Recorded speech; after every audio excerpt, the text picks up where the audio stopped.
if you're a Nigerian, you know that Saturday morning in Nigeria are always very chill, cool, and typical homes, most homes in Nigeria do take moi moi akara on Saturday morning.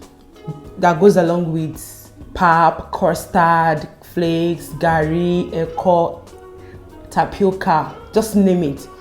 So today is Saturday and I'm making akara and tapioca. So I'll be showing you the process of my very fluffy, yummy, nice Nigerian akara. And also I'll be making tapioca. I'll be teaching you how I make my own tapioca, how I learned from my mom to make tapioca. Yeah, so that's what this video is going to be all about, guys. I just hope you enjoyed this video, and you know, if you want more of it, just drop a comment for me in the comment section and I will be glad to bring you more. So guys, welcome back to the channel. Happy weekend. How are you all doing? Thank you all so much for tuning in again today. So if this is your first time of joining this channel, you're so very much welcome. On this channel there's a whole lot of love to go around, so kindly stick around. So that, guys, without further ado, before I start rambling, let's jump right into the reason why you all are watching this video. I know you all are watching. I know you want to see, you want to learn how to make proper sexy looking akara. So let's jump right into the video.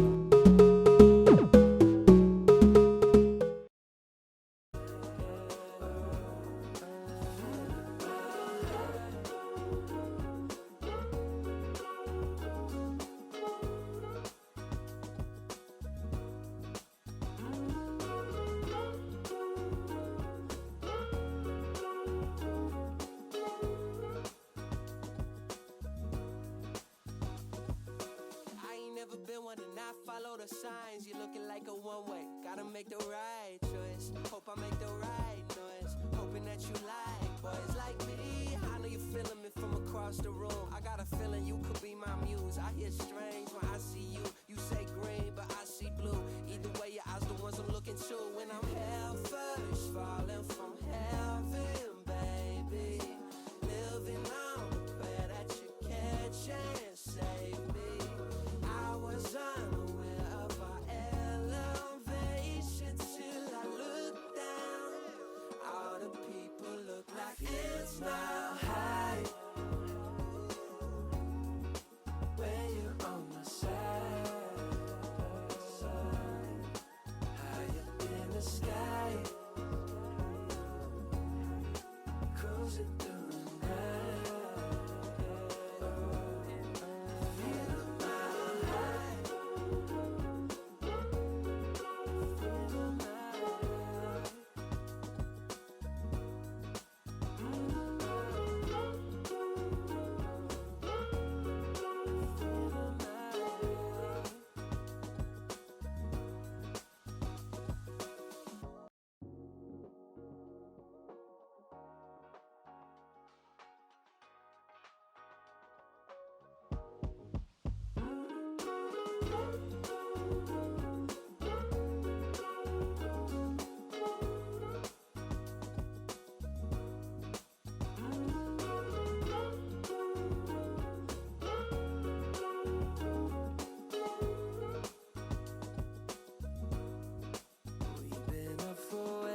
Too long, but I don't wanna come down.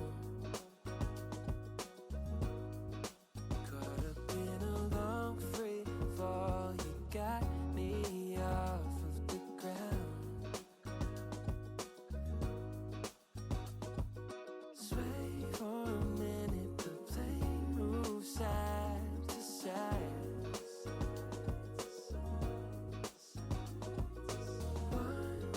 Ticket, I want you in my life.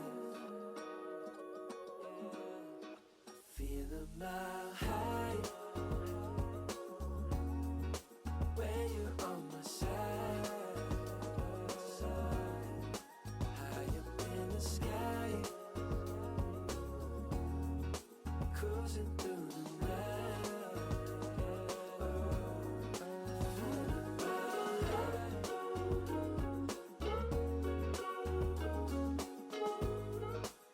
So for you to get a beautiful, perfectly made akara, you have to make sure your batter is thick, quite thick, and also you can see the consistency of this one is quite thick. And also make sure you mix thoroughly, like mix it for say 10 to 20 minutes. If you have a mixer, you can use that. If you have a whisk, you can use that. And also if you don't have any of that and you don't have a turning stick either, like I'm doing, you can use what's it called, a blender.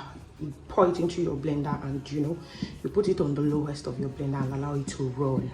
You run it in your blender for 5 to 10 minutes and then it's going to give you that perfect ball-like, puff-like akara. So now I've been mixing this for a while. Yeah, before showing you guys, I didn't start filming immediately. Yeah, so I'll just mix for say another 5 to 10 minutes and then we're good to go.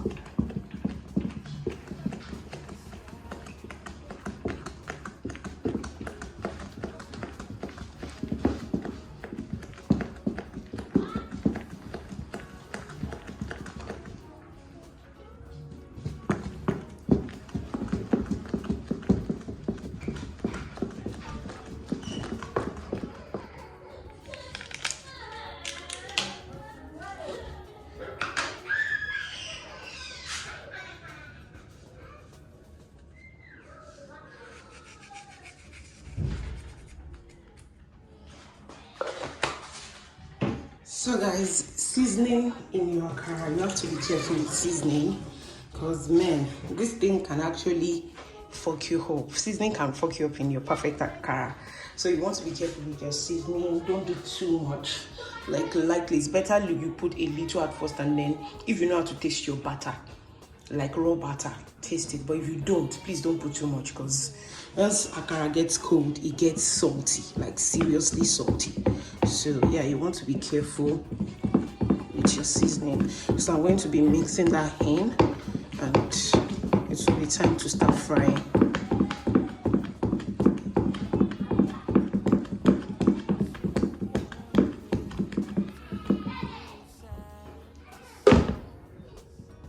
Ignore my broken spoon. I broke it last night. So I'm going to be using it like that this morning because between last night and now, I can't get it in the market. I can't drive to the market. So I'm going to be using it like that to mix. We know the form for here, I beg. If you find channel with the form, maybe here. We go move forward, go where then the form. So yeah.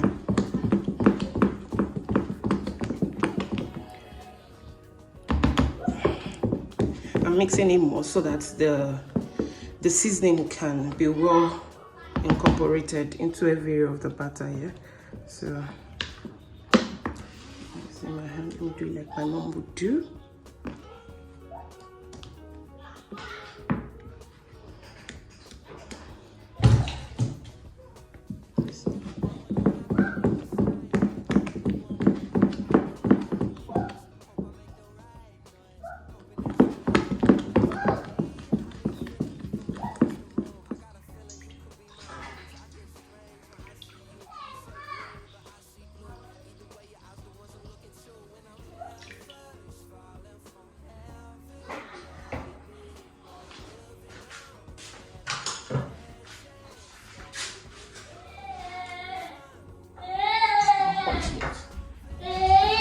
What is it?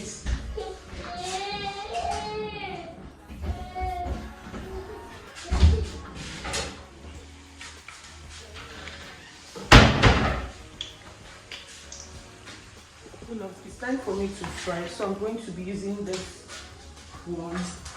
I'm going to be portioning, like I can't hold this big bowl, so I'm just going to be scooping somehow into this other smaller bowl so that it will be easy for me when scooping.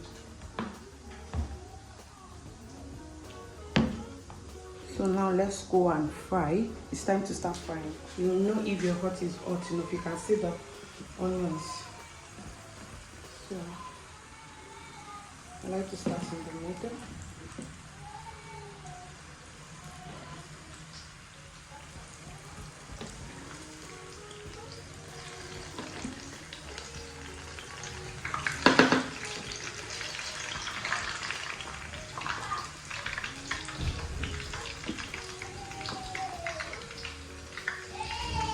Oh God.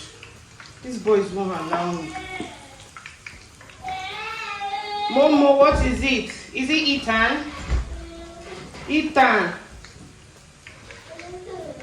Remember, don't overcrowd your pot. Let me attend to my voice. What is it? Ethan, be careful. Don't let mommy come for you. Be careful. Stop disturbing this boy. Sorry, okay? Sorry, Papa.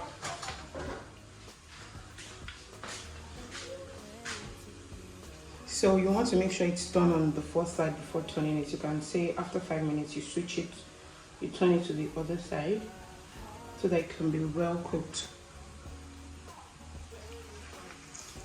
You can see. Mom. Okay. Mommy. Oh, okay.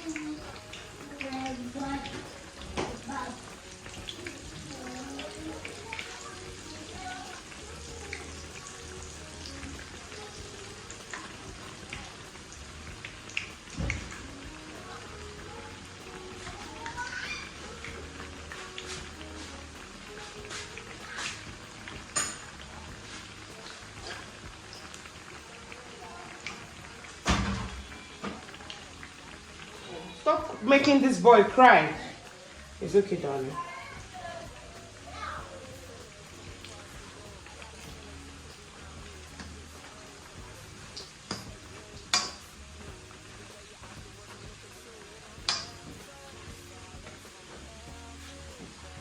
I like to flip over and over again just to make sure this is done, like really done, but not to the extent that it burns, guys. Moving it to board.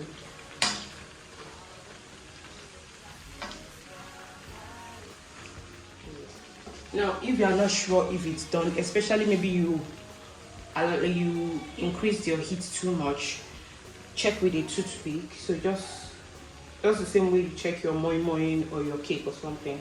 Just check. Once it doesn't stick, it's done. So you can see it's done.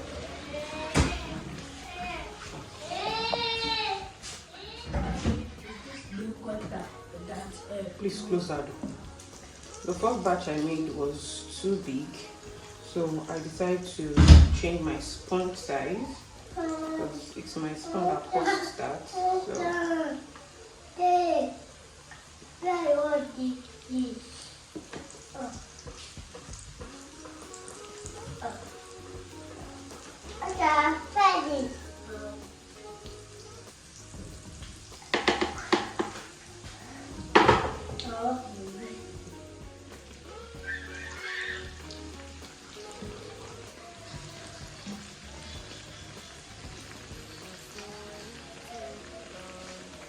So love, while that is frying, I am going to be grating coconut. I need a coconut for tapioca. Yes, tapioca is what we're going to be taking the akara with.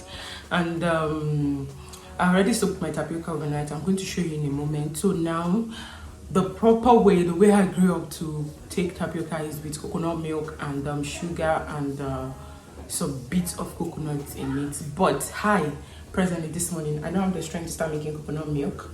Yeah, so we're going to just be putting bits of coconut in it, then like grated coconut, then we're going to be taking it with normal milk.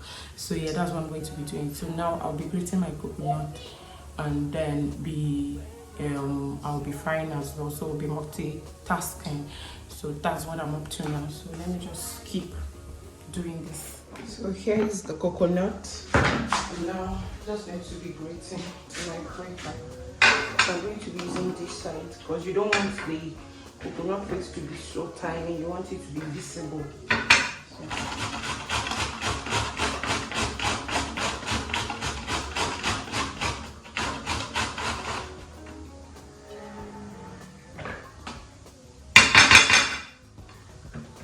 So guys, this is enough for the quantity of tapioca I'm making. So, and let me show you the tapioca itself. So here's the tapioca. I soaked it all through the night, so it's so soft now. Just to boil some water and then it's good to go. This is what I'm going to use for my tapioca. It's so small because the tapioca is so soaked. So the water on it and the starch is going to boil it. So I like to add a little salt, a pin, a little. I don't want to use a pin. This is not a pin. Depending on the quantity of tapioca I'm making, so I'm going to be adding this salt. It's going to help the sugar balance well. Like it's going to taste so good. So I'm going to be adding that one. So once this water boils well with the salt, I'm going to be adding my tapioca. This is done. So this is it. This has been boiling well. I'm going to be adding my tapioca in now.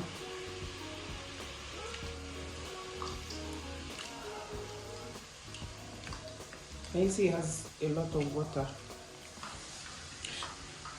You're looking at the quantities for a whole lot of people, not just my family size. We have people coming in, so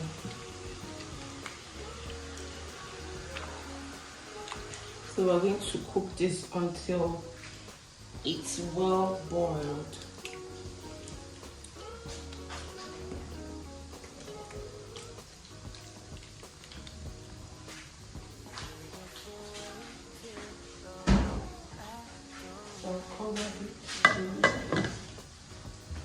Loves, the akara is ready. I still have a batch on fire, but I just want to quickly show you what we're having. So I'm going to be opening from the first big batch we made. Can you see? It's so nice. So yes, that's our Saturday morning akara. The tapioca is done. Yeah, you can see it has changed from that white color to a translucent color. So now you can see it's starchy like. So now it's time for me to add my coconut. So I'll be rolling all in. Then I'll mix it in.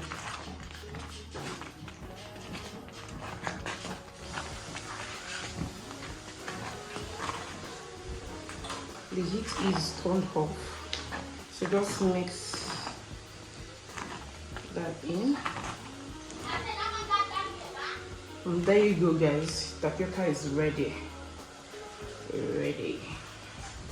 Here is my food. Now I'll be adding milk.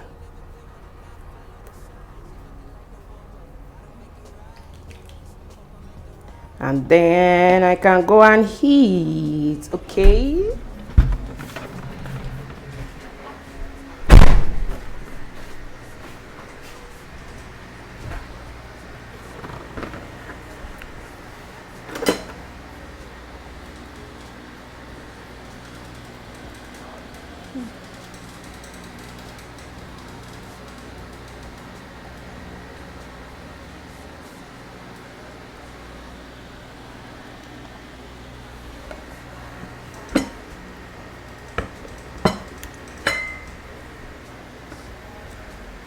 What? Let me do it the normal way. That fork, paparazzi, doesn't work. It's not like that. We don't do it like that.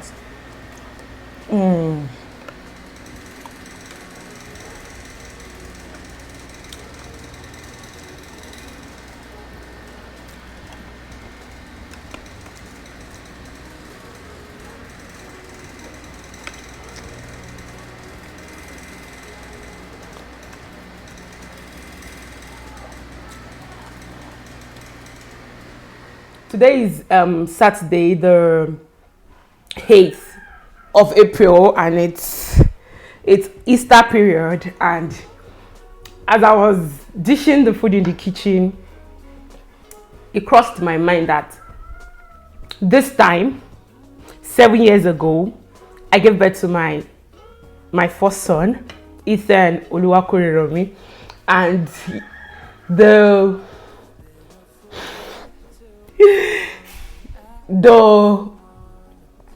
flashes of the moment just kept coming into mind.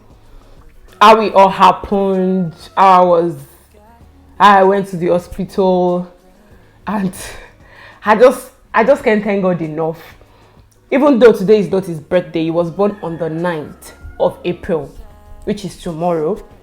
But it was a Saturday, so it really gave me that like gladness and gratefulness of how God has just blessed me. Because looking back and looking at how this boy has grown, guys, this boy asked me a question yesterday. I didn't have an answer. Oh God, he shocked me. I was telling my friend Estelle on the phone, like, can you believe this boy asked me a question? And I'm like, are you kidding? When I was your age, I cannot dare ask that question. I don't even have the brain to ask that question. So I just want to quickly share like a birth story time of how I gave birth to him, just in honor of his 70th birthday. So guys, I had been expecting to give birth, like they will say, okay, between 38 to 40 weeks, yeah? So I'll be eating and talking. So if you feel irritated, please just bounce. I mean, form will be by you. This place is not for forming. If you have anything against such, click out. Or not, click out. So I was expected to give birth at 38 weeks. So I was in the house. My husband was out of the country at the time. I was in the house alone. And then I saw something like muco that has blood in it. They call it shoe, yeah. So I called my doctor, and from my place to the clinic, it's like an hour 30 minutes drive. So I called my doctor on the phone, and it was like, if anything happened between now, because it was in the morning around 9 a.m. Sorry. If anything happens between now and afternoon around 2-1, that I should call him. Nothing happened. The guy just stay chop. Carry my bag. Went to my mother-in-law's place. I think I spent like an hour there. Then went back home. So after I got home, I slept. Called my brother, my younger brother. He came in to keep my company. We were home for like another 3 days. Nothing happened. So it was like a day to my... It happened like 3 days or 4 days to my next appointment. So I just left the house with my brother, and then I wasn't driving then yet. I wasn't driving. So my brother drives, but he doesn't have a license. So I had to go and get a taxi to take me to the hospital. So I got to the hospital. I went in with my bag, truly, because it was 38 weeks and like I say 6 days. So I went to the hospital and they checked me, they did everything, and they were like, I'm already having contraction, that they were going to keep me in the hospital. I say, shoo. Now so that they keep person. The person where they won't keep, no, they feel anything. I wasn't feeling anything, guys. You know, we've watched movie and all that they were doing, yeah, ha, oh. I was not feeling nada. So I didn't want to be kept in the hospital. I don't like being in the hospital. So I called my mom, because she's the only one that can save me. So I called my mom. She came in.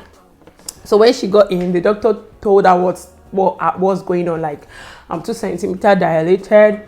I'm having contraction, but it's not frequent. Like, it's still like 30 minutes apart. So yeah. So my mom was like, okay, the doctor should allow me go home to her place. Then we would come if there's anything. So I dropped my bag off. I have my own ward. I dropped my bag off at the hospital, then I went back home. So I was home. Baby boy was chilling in my belly. Mama was chilling as well. From that day on, every morning my mom would wake me, walk 30 minutes. I started taking pineapple. Like, I don't know, I literally eat a whole pineapple per day. 1 whole pineapple per day. Like a big pineapple, not small, a whole big pineapple, and then ewedu, that is jute leaf soup. I was taking ewedu every day. Those 2 things, my mom made it a priority for me every day. Those 3 things, rather, walking 30 minutes every morning, taking pineapple, and also taking ewedu every other day. First week in my mom's house, because I literally moved. I didn't go back home ever since that day. I didn't go back to my house. So I was in my parents' house.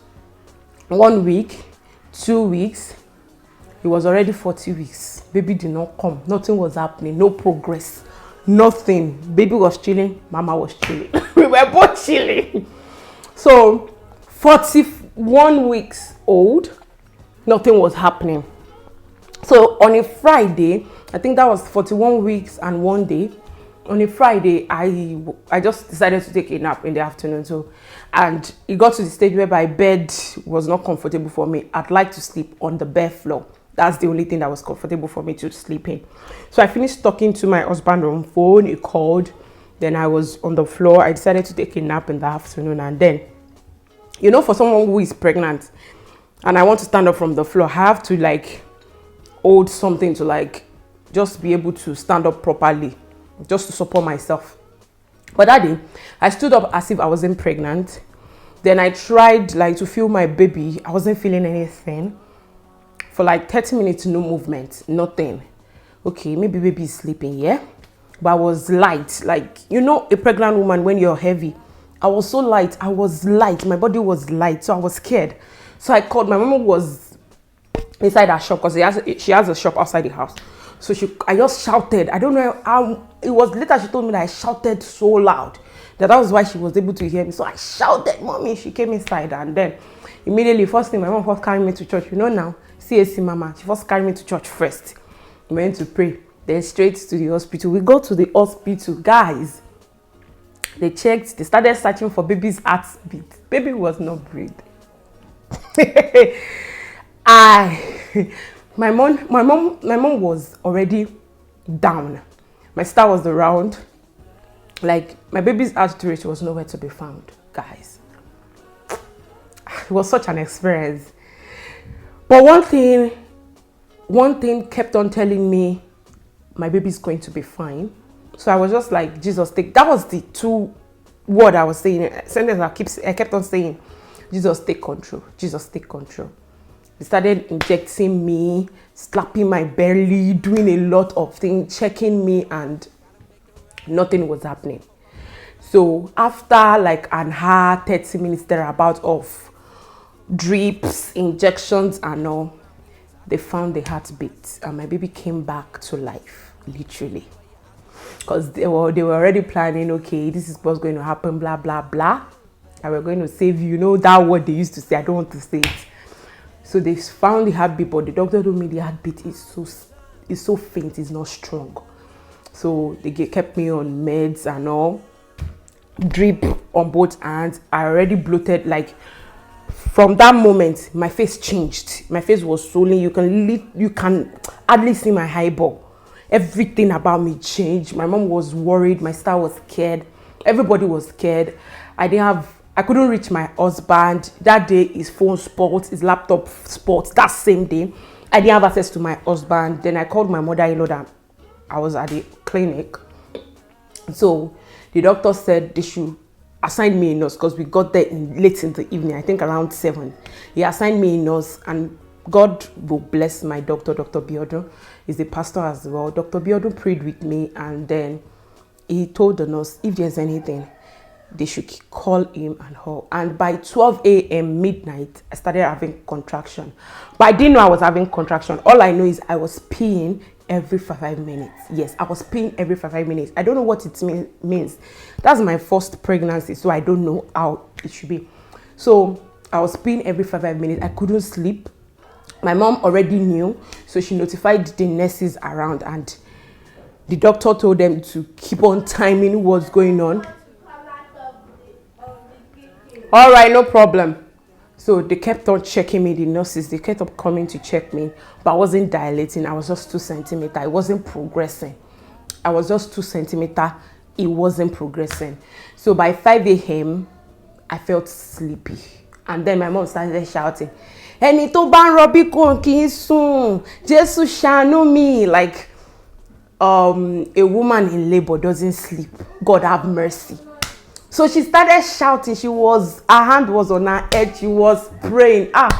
God bless you, mommy. Because that woman, my mom is a mother. she started shouting, "Jésù ṣàánú mi, ẹ̀jẹ̀ òwú ẹni tó rọbí ò kì í sùn, ẹni tó bá ń rọbí ò kì í sùn, Ọlọ́run ṣàánú mi." My sister and brother, I slept. Your girl slept off. I slept off. So my doctor came in around that 5, but he had an emergency. There was another lady in labor that needs CS immediately. They brought that lady from another hospital to him that morning, so he was busy. So immediately it was 7 a.m. He came to me and he checked. Again, my baby's heartbeat was nowhere to be found. And then that is when I knew the devil was trying me. So my mom started praying, I started praying, my sister started praying, and still I've not been able to reach my husband. Please note that the last time I spoke with my husband was when I was heading to the hospital.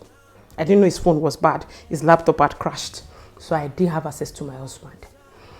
So in the morning, I called my mother-in-law to come in to the hospital. So like around to 8, 7:30 to 8, my doctor came in and it was like, "I really want you to have this baby yourself, but I want to save you as much as I want to save your baby. I might say you should push this baby yourself. That will still end up operating on you."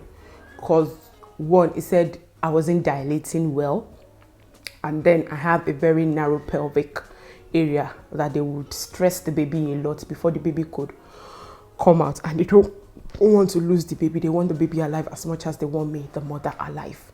So I already settled, like, okay, CS it is. Then my elder sister left the room, and I went to the doctor, telling the doctor no operation, please induce her, this blah blah blah. My sister, the one in Abuja, called me and was like, "Alpha, what's the update?" I told her what's going on. She was like, "I don't want you to suffer twice. What if they give you they induce you, give you the oxytocin and the likes, and then you still have to go through the CS suffering? And I don't want you to lose this boy." They said his heartbeat has already fainted, like they are hardly hearing it. So that was how I said, "Okay, no problem. I want the CS." Then my sister came here, "Just wait." I said, "I'm not waiting. I want the CS." I didn't have access to notify my husband as I couldn't reach him on phone.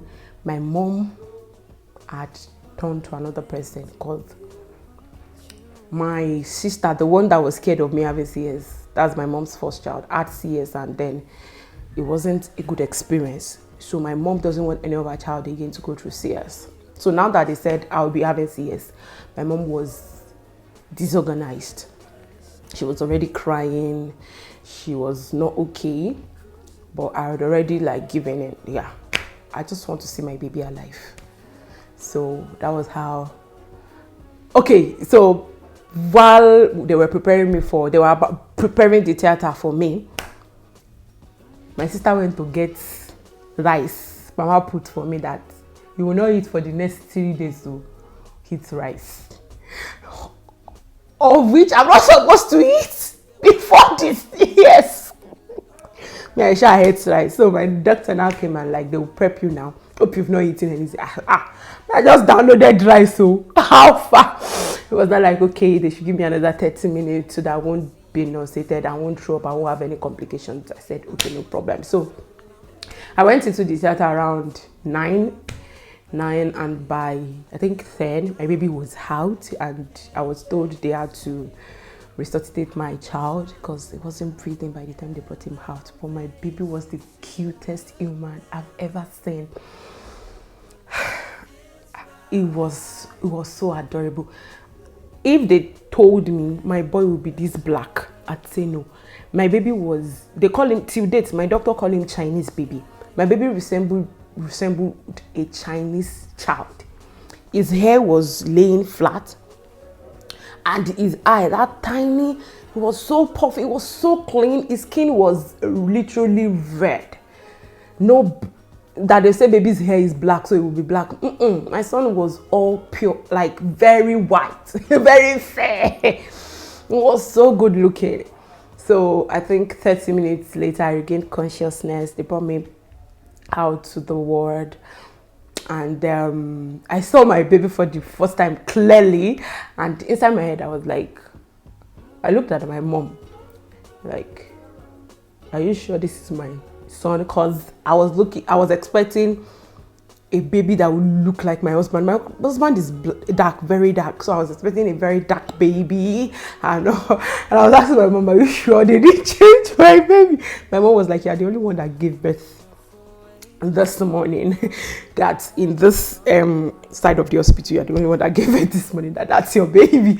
I was like, oh wow, it was so cute, it was so adorable. So yeah guys, I just thought to share my baby's birthday. And today is like, if I'm going to use days of the week, today makes it a year, 7 years that I gave birth to him. But tomorrow is actually his birthday, 9th of April. So please say a prayer for my boy. Wish him a happy birthday. I hope you enjoyed this small story time, bad story and the likes. Okay, my food is already cold. I was just testing you guys. I wasn't even eating again. So I just thought, like, as in, I'm just grateful. I'm so grateful. God has been so good. God has been so good. God has been so good. Oluwakoriromi has been a blessing. Ethan has been a blessing to this family. I'm just so, both my children are blessings, to be sincere. I'm just so glad. I'm just grateful to God. The way God gave them to me, none of them were like, I wasn't ready for either of them. But God just blessed me with both boys, and I'm so grateful. I'm so grateful. I love my babies very much. Oluwakoriromi Ethan, you continue to grow in God's grace. I don't want to be emotional. Let me just end this vlog here, because yeah, it's been a lovely 7 years with my boy. Like, I have a 7-year-old boy. I have a 7-year-old son. It's so unreal. Yeah. So I just said I should quickly share you, as I'm feeling it. I'm so happy within me. So I thought to share the story time with you guys. I hope I've not made this video so long. So thank you all so much for watching. If you do enjoy this type of content, please do well to let me know in the comment section below. Yeah. And if you get to subscribe to this channel, please do so. It will not take anything from your account. It's not reducing your account balance. Even if your account is low as you're looking, it's not reducing your account balance. It's not taking anything from you, you know. And also, like this video, drop a comment for me in the comment section below. Tell me how well I did with this akara, because I know some of you will be like, she's not doing it well. Some people will be like, oh, she's doing well. So whatever you feel, how you feel about me, this akara and tapioca making, please let me know in the comment section below. And for my newbies, those people are tuning in rather to this channel for the first time today, please, Dami's channel. There's like, this place, we know they hold anything. We share, we'll give, we'll learn, we'll laugh, we'll cry. There's no form in here with this channel, because see, they go, they po, then go, they dengue. See this channel, it's just all vibes and inshallah. Seriously, all vibes and inshallah. That's what this channel is going to be all about. So thank you all so much for watching once again, and I believe I'll see you in the next one. That's if you request for this kind of content again. Okay, if you don't request for it, I'm not going to do it again. So if you request for it, I'll see you all in the next one. All right guys, see you next time. Bye.